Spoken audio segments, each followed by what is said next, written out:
the betting, the not so much anymore is more down to my own fault. I need to get studying again to get the edge back. But yeah, it's a great product. I love the exchange. It's really, in my opinion, one of the better bookmakers, if not the best bookmaker out there.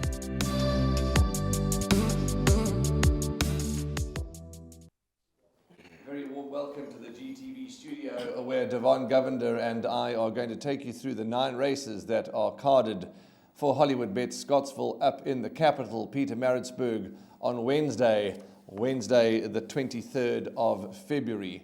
Action-packed race meeting, 9 races, 9 competitive and challenging races, and let me assure you that if we can structure our bets correctly, I'm sure there is money to be made. Devon, are you well today? I'm very good, thanks. And yourself, Warren? Yes, no complaints. All good. Looking forward to racing at Hollywood Bet Scottsville on Wednesday. I've, in the shortlist, got some PA bankers and some horses to watch out for, but I haven't found a Pick 6 banker. Have you? No, I haven't. It looks very, very tricky, and the Pick 6 paid quite a healthy dividend on Sunday, and I'm sure it's going to pay around about the same on Wednesday. Let's get straight into the action, where the first race, the very first race of the 9 races, is early, before midday, 11:55. It's a juvenile plate, maiden juvenile plate for fillies over 1,200 meters, and it does not form part of any of the exotics. Scratched at the early time of recording is number 6, Broadway Girl. Dennis Dreyer's horse will take no part. As always, Devon, the Mike Miller team look to have a very, very strong hand. I think they can finish first and second. With regards to the first-timers, when I took the betting down, there was a little bit of support for number 5, Enid's Girl, from the Paul Lafferty stable, shortened in from 7-1 to 5-1, and Paul has his horses in a good space at the moment. Wendy Whitehead has had a couple of runners for Sandy and Eugene Arundel. They've got number 8, Princess Ozma here, who could be a good filly. So there's a couple of first-timers that we don't know too much about, but I do believe that the Mike Miller stable can finish first and second. I'm going with Only Hearts to beat Begonia. How do you see it?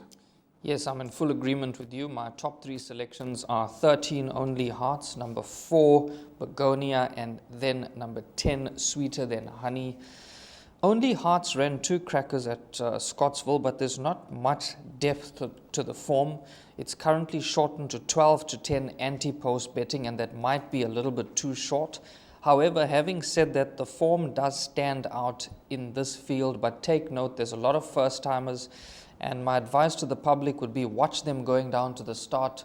Take note of the betting very closely. Number 7 and number 8 are extremely well bred, but the top choice for me is number 13, Only Hearts. Okay, well, there's not too much more we can say about the very first race. It looks to be a race where Only Hearts sets the standard of the race runners.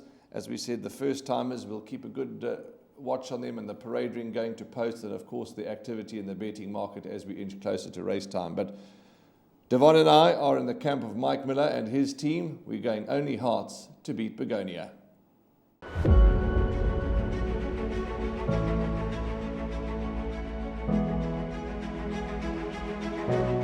It's Donovan Everett from Cape Racing, and I'd just like to say it's an absolute pleasure to be involved with Intrabet and Cape Breeders in this golf day today here at Pearl Valley.